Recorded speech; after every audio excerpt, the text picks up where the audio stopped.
Subscribe करें और bell दबाएं ताकि कोई खबर रह न जाए। असद खरल साहब, 2-3 चीज़ें इस वक्त बड़ी अहम नज़र आ रही हैं। एक तो ये कि कुछ इख्तलाफात तो हैं अब भी। मसलन मैं मिसाल देता हूँ, फवाद चौधरी साहब ने कहा कि जी ये किट्स का जो मामला है बड़ा ध्यान रखने का है कि जाली किट्स ना आ जाएं, तो एनडीएमए को फिर ट्विटर पर आना पड़ा, ट्वीट का सहारा लेना पड़ा, जिस तरह फवाद चौधरी साहब ने किया कि ऐसी कोई बात नहीं है, बाकायदा ये किट्स मंजूर शुदा हैं और चाइनीज़ एम्बेसी के थ्रू आ रही हैं। अब इसी तरह से हमने बहुत ज़्यादा बात की ज़ायरीन की, ईरान से जो लोग आए और जनाब उसको मिस हैंडल किया गया। तबलीगी जमात के हवाले से अब ये चीज़ सामने आ रही है कि मुझे अभी भी बताया गया, मैं इसकी कोशिश करता हूँ कि तस्दीक हो सके, कि ये अब भी तबलीग पर कुछ लोग निकले हुए हैं। तो ये तो बड़ा ख़तरनाक है, चाहे भारत हो चाहे पाकिस्तान हो। अभी भी आप देखिए सिंध में कितने लोग सामने आए हैं कि तबलीग जमात के लोग वहाँ मौजूद थे और उनमें से कईयों के टेस्ट हुए, उसमें दर्जनों लोगों में ये तस्दीक हो गई कि वो पॉजिटिव हैं। तो ये अब जिम्मेदारी नहीं बनती मजहबी रहनुमाओं की, जो लोग इनको कहते हैं बताते हैं वो इनको बताएं कि भाई अभी वक्त के लिए, खुदा के लिए रुक जाओ। ये जो कह रहे हैं कि जितनी हम सख्तियां बर्दाश्त करेंगे उतना ही फ़ायदा है, तो वो हदीस भी इनको ज़्यादा समझानी चाहिए कि जहाँ हो वहीं रुक जाओ, हदीस पाक है ऐसे माहौल में। तो ये तो बड़ा मसला हो जाएगा, गाँव-गाँव लोग फिरेंगे, हर जगह वायरस फैल जाएगा। ये बताएं कि तबलीग इस्लाम की जो आप कर रहे हैं और जिस तरह आपने हदीस का हवाला दिया कि जब ये इस तरह का मुज़ी मर्ज को वबा फूटती है तो उसमें जहाँ जिस इलाके में हो आप हिजरत भी इवन के ना करें। नमाज की बाजमात अदायगी के वाले से फतवे तो अब आ रहे हैं। तो नबी पाक सल्लल्लाहु अलैहि वसल्लम ने ख़ातमुन नबीय्यीन हज़रत आखिरुज़्ज़मान नबी आखिरुज़्ज़मान हज़रत मोहम्मद सल्लल्लाहु अलैहि वसल्लम ने तो कितने हज़ार साल पहले जब हज़रत बिलाल रज़ी अल्लाह ताला अन्हु ने जो इज़ान दी तो उस वक़्त तूफ़ानों बादुबान था। बाजमात इस हालात की नज़र आप मस्जिद में ना आए, हालांकि उस वक़्त मस्जिद में आने के लिए मौत से गुजर कर नहीं आना था। जी जी, यानी मौत तो नहीं अब वाक़या हो सकती थी कोई ऐसा, लेकिन चूँकि पानी ज़्यादा था, तूफ़ान था, तो आसानी के लिए कि इस सर्कमस्टांसिस के अंदर आप वहाँ घर में पढ़ सकते हैं। अब ये चूँकि मेयर नहीं, इसमें फतवे भी आ चुके हैं। और सबसे बड़ी बात उसामा साहब, जी जी जी जी, अल्लाह ताला की यानी खाना काबा जो है वहाँ पे तवाफ़ नहीं हो रहा। मस्जिद नबवी के अंदर आप देख लें जो सूरत हाल है, गुंदे खिजरा का आप देख लें वहाँ पे किस तरह यानी प्रिवेंटिव मेजर के लिए जब ये किए जा सकते हैं। तो मैं समझता हूँ तबलीगी जमात के जो लोग हैं उनको भी ये चीज़ मद्देनजर रखनी चाहिए कि एक तो ये है कि उसामा साहब, ये मैं छोटा सा आपको बता देता हूँ कि जो हम पैनिक फैला रहे हैं, आज की छोटा सा ये फिगर है वही मैं बता देता हूँ। और जो आपने कहा कल उसकी आप देख लें कि सिंध से ये मामला शोर मचाया उन्होंने और अब पंजाब और सिंध के फिगर बराबर हो गए, बल्कि पंजाब सिंध को क्रॉस करता गया। यानी पंजाब जो है 658 है जो अब लेटेस्ट है, और 658 है और 627 है सिंध में, पंजाब आगे चला गया है। और आप देखें कि बहुत कई दिनों कई हफ्ते बाद नंबर पंजाब से आना शुरू हुआ है। पंजाब की चूंकि टेस्ट नहीं हुए थे, ट्रैकिंग सिस्टम नहीं था, आइडेंटिफिकेशन का सिस्टम नहीं था, जो क्वारंटाइन जो सेंटर है वो नहीं बनाए गए थे, एयरपोर्ट पे बाद में सारी चीजें हुई। सिंध ने जाके वहां से पकड़े, शक्कर ले आए। मामला यह है कि अभी आप देख रहे हैं ना ये दादो-शुमार, आप जिस तरह का 658 पंजाब के हैं, तो 627 जो मजीद अगर शामिल भी 41 है उनके जो करें। और फिर अब मामला क्या है, आपके 25 आप कह रहे हैं कोरोना से हलाकतें हुई हैं पाकिस्तान में। अहम बात ये सुन लीजिए, 26 होगी, ठीक है, 26 के बाद 28 की भी चल रही है। अच्छा, 26 हो गई, 28 होगी अब तक। उसके बाद 41 मरीज जो हैं वो सिर्फ सिंध सूबा से बाजियाब हुए हैं, जिसमें सईद गनी भी शामिल है।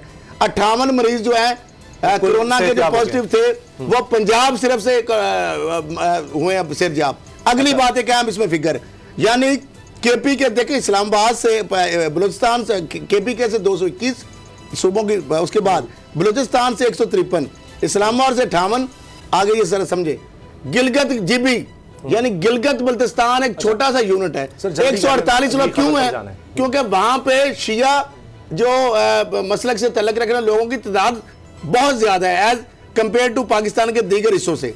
तो जायरीन वाला मामला भी आ गया। मामला यह है कि आज की मैं बात, लाहौर रिंग रोड के करीब एक गांव है या आबादी है। आज एक बंदा दुकान में बैठा, अपनी दुकान उसने खोली है, उसको ना जुकाम है ना नजला है ना बुखार है, अच्छा भला घर से आके नॉर्मल था, दुकान खोली, उम्र उसकी थी तकरीबन 60 साल। अब उसको अटैक हुआ है, अटैक अचानक से आया, एम्बुलेंस बुलाई गई, उसको हॉस्पिटल ले जाते हुए रास्ते में तकरीबन वो दम तोड़ गए। अब जब हॉस्पिटल पहुंचे हैं, वो हालात देखे, उन्होंने फौरन लिफाफे रैप अप करना शुरू किया। उनके हुआ क्या, उनके कोरोना है।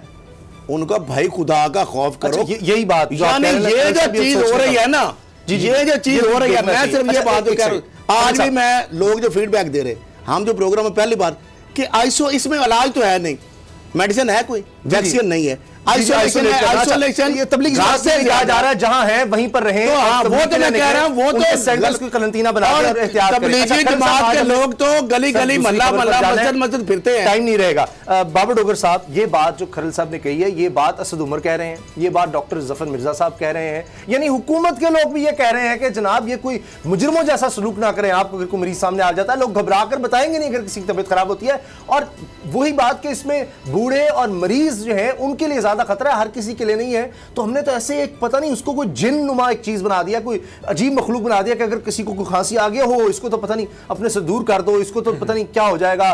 तो ये ऐसे मुजरिमों से सलूक होने लग गया है। उसामा साहब, असल इशू ये है कि लोगों का तो हमारे हेल्थ केयर सिस्टम पर पहले इत्माद कोई नहीं था। हस्पतालों की जो हालत ज़ात थी सरकारी, वो आपने भी बयान कर दी कि ये मोटरवेज बनती रही हैं, लेकिन हस्पतालों पे आज तक एक चवन्नी नहीं लगी।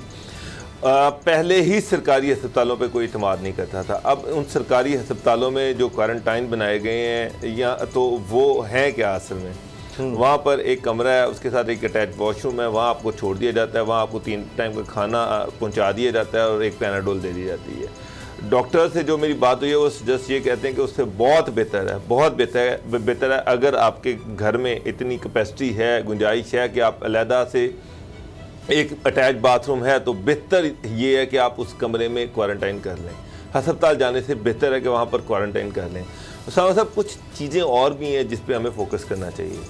मसलन इमरान खान साहब जो तकारीर तो कर रहे हैं, अब नेशनल डिज़ास्टर मैनेजमेंट अथॉरिटी जो है, इन्होंने चाइना से सामान मंगवाया, मेडिकल इक्विपमेंट्स मंगवाए हैं, जिसमें किट्स हैं, जिसमें मास्क हैं, जिसमें कुछ हिफाजती सूट हैं। अब उसका जो तरीका सूबों को देने का वो बड़ा कॉम्प्लिकेटेड है। पंजाब गवर्नमेंट जो है, हेल्थ डिपार्टमेंट जो है वो पंजाब डिज़ास्टर मैनेजमेंट अथॉरिटी जो है उससे रिक्वेस्ट करेगा, वो आगे जनाब फेडरल गवर्नमेंट से कांटेक्ट करेगा, federal government national disaster management authority से रिक्वेस्ट करेगी और वो डिस्ट्रीब्यूशन स्टार्ट होगी। आप अंदाज़ा लगाएं कि जो अभी तक जहाज़ आए हैं उनकी प्रॉपरली अभी तक डिस्ट्रीब्यूशन स्टार्ट नहीं हुई। सही तो अच्छा। उससे उसामा साहब, ये इसको गवर्नमेंट को चाहिए इसको सिंपलिफाई करे, जितना सिंप्लीफाई कर सकता है कि national disaster management authority direct अस्पतालों को दे चीजें, ताकि वहां पर जल्दी से जल्दी सामान भेजा जाए। अभी भी इतने कॉम्प्लिकेटेड हो, इतने 3-4 जो है दरमियान में रस्ते रखे हुए हैं, इससे डिले हो रहा है, नुकसान हो रहा है। बिल्कुल, इसको जल्दी करना चाहिए। खरल साहब, वेरी क्विकली, जो अपोजिशन है, शहबाज शरीफ साहब जिस तरह के बयान दे रहे हैं कि जी एक नेशनल कॉन्फ्रेंस बुला ली जाए वीडियो के थ्रू, जिस तरह वो रोज़ वीडियो पर अपने लोगों को बिठाकर कर रहे हैं, और जनाब सही फिगर्स नहीं बताए जा रहे, लॉकडाउन करना है नहीं करना वाज़ेह तौर पर बता दिया जाए, हुकूमत क्या कर रही है, ये वक्त सोचने का नहीं है करने का, इस तरह के बयान दे रहे हैं। अब जवाब आ रहा है, फिरदौस आशिकवान साहब कह रही हैं कि जी ये तो इनको ऑक्सीजन मिल गई है कोरोना के थ्रू, कि कोई ये आ गए हैं बातें करने के लिए। दूसरा, इनको इस सोच को, शहबाज शरीफ को अपनी सोच को करंटीना कर लेना चाहिए, यानी अपनी सोच बंद कर लेनी चाहिए, ना बोलें, और ये सियासत का वक्त नहीं है। फयाजुल हसन चौहान साहब भी बोल रहे हैं। तो आपको कौन सही लग रहा है, क्या शहबाज शरीफ साहब जो कोशिशें कर रहे हैं बैठकर एक कोई नेशनल कॉन्फ्रेंस बुला ली जाए, जो कमेटियां हैं हेल्थ की, पार्लिमानी कमेटियां, उनका एक इजलास वीडियो पर बुलाया जाए, ये सब करना चाहिए, या वो जिस तरह से ये सब कह रहे हैं कि ये ड्रामा करें, शहबाज शरीफ साहब मास्क पहन के आ जाते हैं, ड्राइंग रूम में बैठ जाते हैं, कौन सही है? उसामा साहब, मुझे ये बताएं कि शहबाज शरीफ साहब जो अपनी सियासत अब चमका रहे, शहबाज शरीफ किसने रोका है? शहबाज शरीफ साहब माशाल्लाह गरीब नहीं है, कोई मतलब गरीब गुरबे नहीं है। जिस तरह उन्होंने कहा है कि एक तो वो मास्क आप लोगों को दें, आप लोगों को सैनिटाइज़र दें, आप लोगों को अवेयरनेस दें। आपके पास माशाल्लाह एक पार्टी, एक बड़ी पार्टी के दावेदार हैं, आपके पास अरकान असम्बली की एक अच्छी खासी तादाद है। पंजाब असम्बली में तकरीबन आधी आपके पास थोड़े से कम लोग हैं, उसके अंदर तादाद है। सेनेटर्स आपके यहाँ पर की तंजीम है, आप दावेदार हैं। आपको किसने रोका है कार खैर में हिस्सा लेने के लिए? आपने कितने अब तक लोगों की मदद की है? आपकी पार्टी के डोनेशन फंड से कितना आपने हेल्प कर ली है? आप यहाँ लंदन से आए हैं, तो आप यहाँ पे बाहर बैठ के आप 500 फांसी छूट दी है उन्होंने, 500 से तो नहीं फर्क पड़ता ना, इतना माशाल्लाह लूटा है, माल बनाया उन्होंने, अरबों रुपया। अभी 17 तारीख को नैब ने बुलाया वहां पे, वो जो मनी लॉन्ड्रिंग का देखे ना, आज तक तकरीबन 6 माह साल हो गए हैं, वो मनी लॉन्ड्रिंग का केस है। एक वो जनाब एक बंदे को बुलाते हैं, अभी हमजा साहब ने अप्लाई आज कर दिया था, जिस तरह आज उनकी बेल के लिए भी डेट लगी हुई थी जमानत की, क्योंकि शहबाज शरीफ साहब आ गए ना, अब कोशिश करेंगे कि वो चले जाएं। पहले सलमान शहबाज निकल गए, उनकी जो एहलिया निकल गई, अली इमरान निकल गई, कोई नहीं जाना किस पे, तो पता नहीं अब क्या, मुझे समझ नहीं आ रही कि शहबाज शरीफ साहब का जो अपना जो लूट मार किया है, जो पिछले जो खाते हैं, जो उनके फ्रंट में उन्होंने अरबों रुपए के जो खाते निकले हैं, फवाद के, आद के, ख्वाजा बरादरान के, इनके अपने माम, इनके खानदान के, उसका मेरा ख्याल जमा तफरीक हिसाब करें, वो जरूरी है। 17 तारीख को नैब में जो अपनी मदद आपके तहत आप सारे काम करें, आप इनिशिएटिव लें, जिस तरह आपने कहा है, आपने वो एक एनजीओ का नाम लिया कल, वो अच्छा काम कर रहे हैं, सैलानी के कौन से वो जो सैलानी वेलफेयर वाले हैं, दावत इस्लामी वाले काम कर रहे हैं, और जिस तरह तंजीमें हैं ईदी वाले काम कर रहे हैं। काम आप करें, आपका काम बोलेगा, आप जगह जगह, आप जिला वाइज, आप तहसील लेवल पे, आप यूनियन काउंसिल लेवल पे, आपकी पार्टी का इंफ्रास्ट्रक्चर है, आप करके दिखाएं, उसके बाद लोग खुद ही कहेंगे, आप डिलीवर करें। आपका काम है, आपका काम है डिलीवर करना।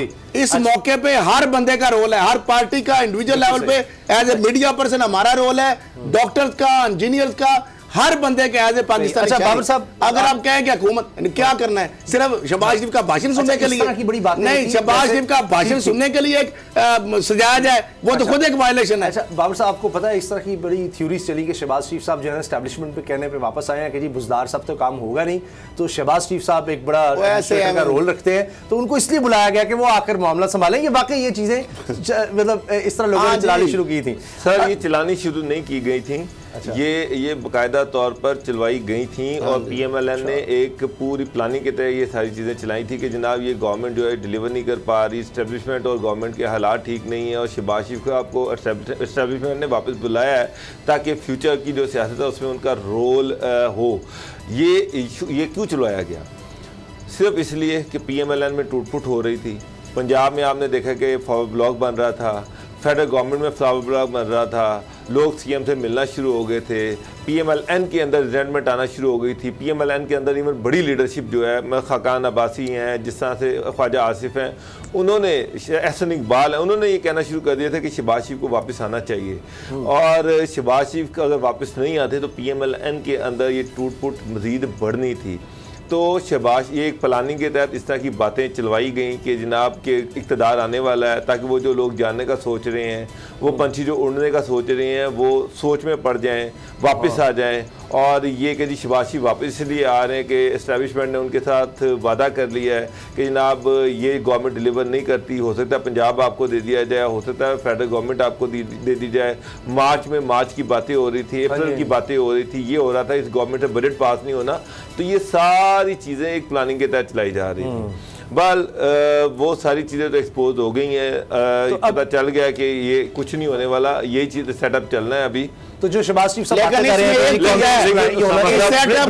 एक तब्दीली आ रही है, एक तब्दीली आ रही है, ब्रेकिंग खबर, बड़ी खबर दे रहा हूँ। जाहिर बात आखिरी फैसला तो इमरान खान साहब का है। डॉक्टर आरफ अलवी साहब जो है, उनकी जगह पे 2 उम्मीदवार बतौर प्रेसिडेंट कंसीडर किए जा रहे हैं। अच्छा। एक हैं मारूफ मजहबी एक शख्सियत भी हैं, और कुछ दिन पहले, अब नाम ना लीजिए कि 2 बंदे हैं, उनकी वज़ीर-ए-आज़म इमरान खान साहब से मुलाकात हुई। अच्छा। और दूसरी शख्सियत जो हैं उनका तल्लक है पाकिस्तान पीपल्स पार्टी से, वो सेनेटर भी हैं, मारूफ कानूनदान हैं। ये 2 बंदे कंसिडरेशन में हैं कि ये इमरान खान साहब की कॉन्सेंट शामिल है, यानी आरफ अलवी साहब जो है वो ये नहीं है कि उनको हटाया जाएगा, जिस तरह फ़रोग नसीम साहब गए थे फिर वापस आ गए थे, यानी कि उनको हटाया नहीं गया था।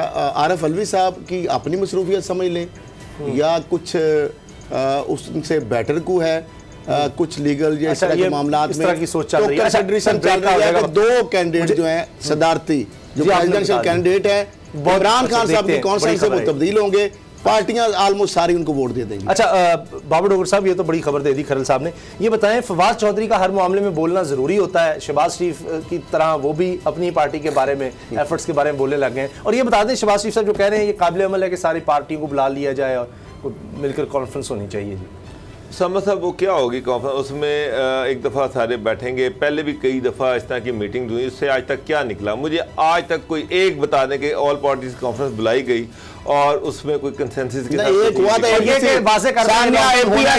जो ये माहौल देखकर हो सकता है जिसमें सियासत ना हुई, वो एक कॉन्फ्रेंस जिसमें मुल्क के लिए थी, सानिया APS, उसके ऊपर जो आज पार्टी था, नेशनल जो प्लान एक्शन बना था, उससे मुल्क से दहशतगर्दी का जरूर खात्मा। उसमें सियासत इन्वॉल्व नहीं थी, उसमें रियासत इन्वॉल्व थी।